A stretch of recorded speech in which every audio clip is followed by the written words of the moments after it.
Welcome. In this lecture, our goal is to show that any representation of an affine group scheme, which is a sufficiently nice affine group scheme, will embed into enough copies of the regular representation.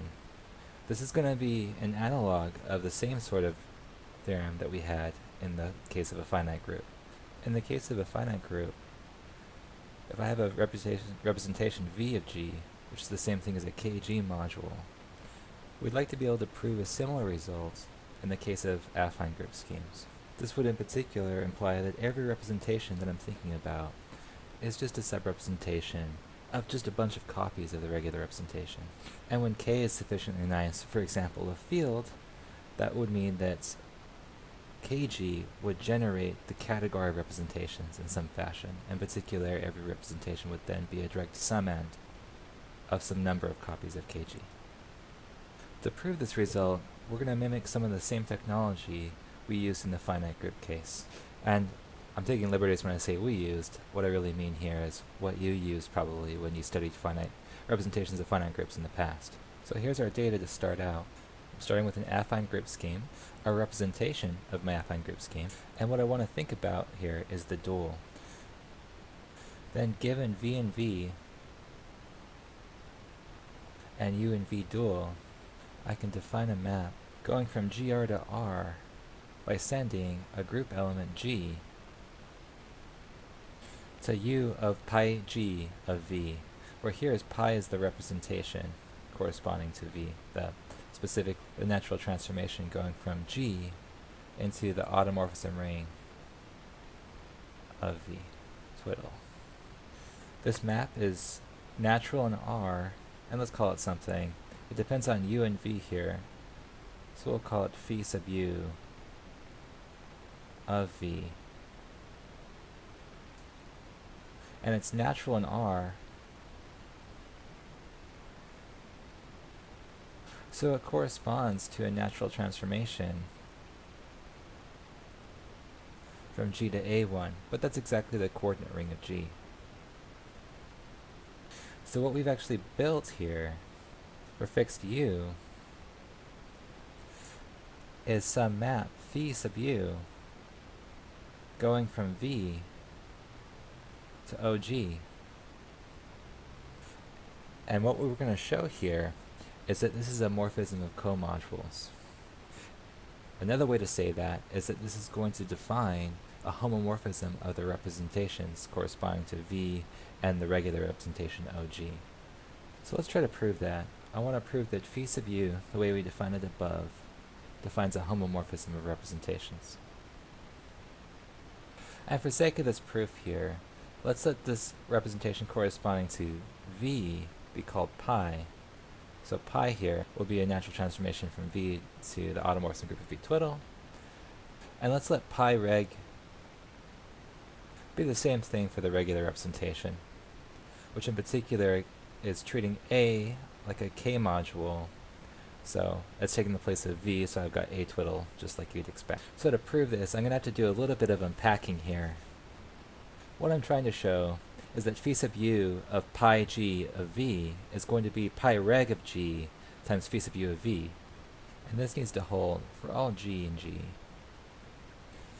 all G and GR, all V and V twiddle of R, and all R K algebras. And maybe to be more explicit here, this isn't just phi sub U, this is phi sub U restricted to R. So phi sub U up above is a natural transformation between these two functors, and phi sub U R is the map going from VR to OGR. And when I'm thinking about these guys as functors, I really mean a natural transformation between V twiddle to OG twiddle, which I've written down here as A. To check if these are the same, I can see the way that they act on a specific element of GR. So for any H in GR, the left-hand side evaluated at H by the definition of phi is the same thing as U, the element of the dual, evaluated at pi H of pi G of V. But now using the fact that pi is a representation, this is the same as pi of hg of v. Now, using the definition of phi, again, this is the same thing as phi sub u of v evaluated at hg. But if I remember the regular representation, this is exactly the action of the regular representation on this particular element of the coordinate ring of G. So it's that action there, which is another element of the coordinate ring of G. And restricting that to R, we're getting a natural transformation from G of R to R, and I'm evaluating that at H. So maybe to be very clear here, I'll put another set of parentheses around this expression. So I'm evaluating this particular element of A. I'm looking at the action of the regular representation on that. That's giving me a new element of A, this whole thing, which is a natural transformation from G to A1, and that restricted to an R value is a map from GR to R. And I'm evaluating that at H. So this thing all told here is some element of R. And since that's true for all H, what we found here is that phi sub u R of pi g v is equal to pi reg g of phi of u v. And this is exactly what we needed to show to prove that this is a homomorphism of representations. So what we've built so far is a way to take an element in V dual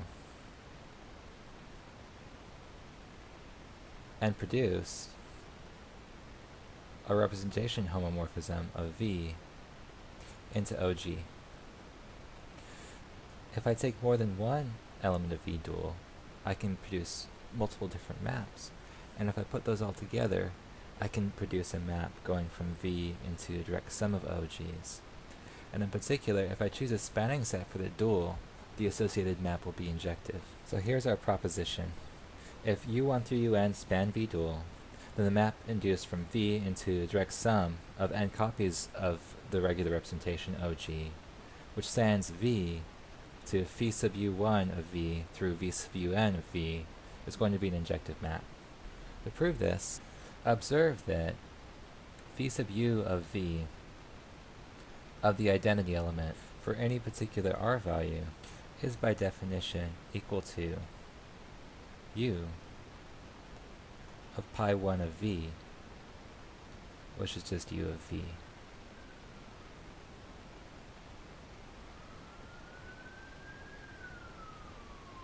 And this is an element of K, but each K algebra R has a unique embedding of K into it. There's the K algebra homomorphism. So I can view this also as an element of R in a unique way.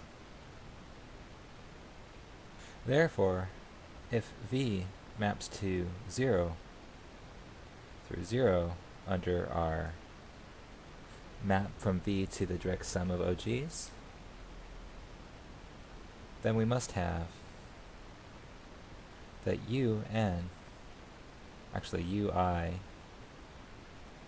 of V is equal to 0 for all I. But since the UI span V, this implies that V is 0. So this proves injectivity. So this at least proves that when I have a finite dimensional representation over a field, that representation is going to have an injection into some finite number of copies of the regular representation. Using a different and maybe more sophisticated proof, we can actually show that for any affine group scheme, which is flat over the base ring K, so K doesn't necessarily have to be a field here, our representation of the affine group scheme will have an embedding into some number of copies, possibly infinite, of the regular representation. So to start out, let's let G be an affine group scheme such that OG is flat over K. Note that's automatically satisfied when K is a field, but might be up for grabs if K is a more interesting ring. And let's let V pi be a representation of G. Then we can view V in particular as a K module And if we forget that it actually has an OG comodule structure, I can just think of it as a K module alone. And let me denote that by V naught. So V naught is the same thing as V, but we've forgotten the representation structure, i.e. the comodule structure. And with that, I can also consider the free OG comodule given by doing the tensor product of V naught with OG. Since this is a comodule, it corresponds to our representation of G also. Then in this case, the map going from V to V naught tensored over K with OG, which is just the same thing as the one that is induced by the comodule structure, or not induced, but defined by the comodule structure.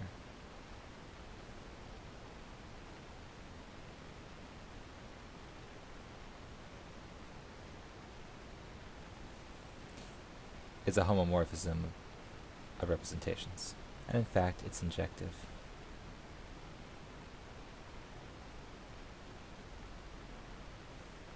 To prove this, let's prove this. Starting out, we have a map going from V to V0 tensored over K with OG.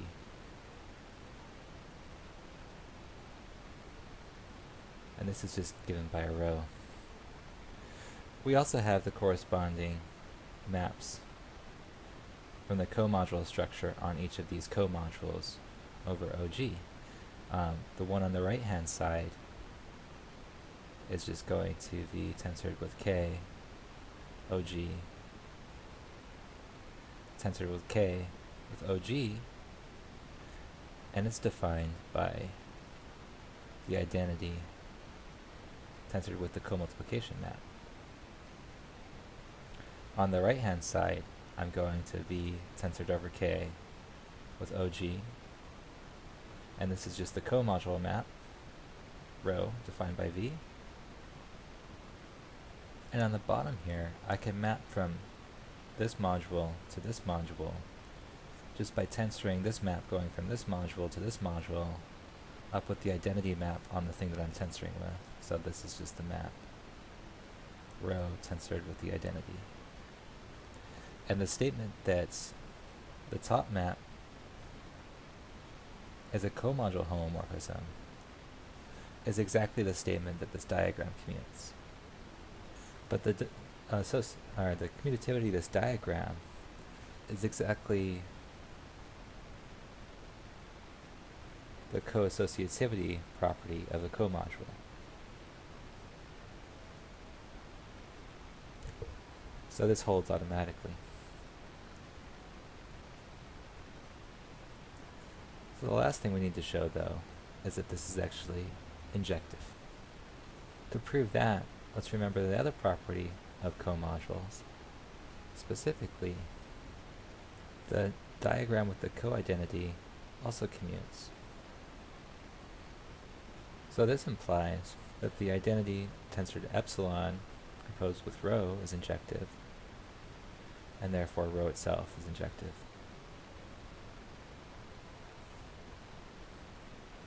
So this shows in a sufficiently nice situation.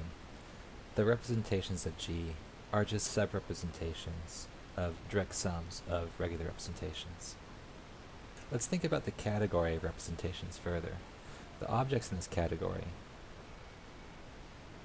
are just representations of G, and the morphisms are homomorphisms of representations. And of course, one of the things that we know right away is that rep G can be identified with the category of OG comodules. And given a representation and the associated comodule,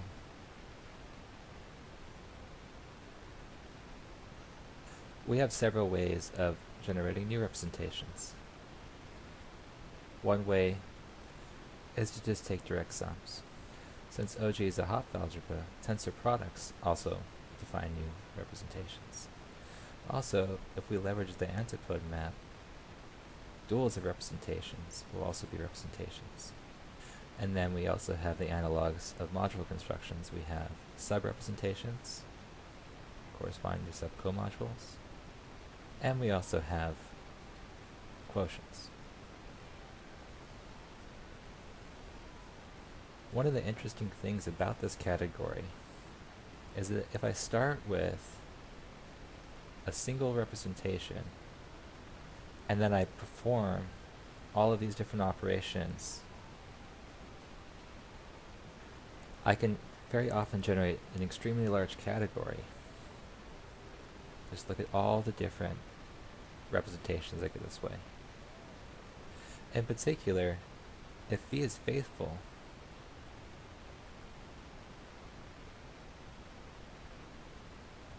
then the category that I generate is the whole category that we started out with.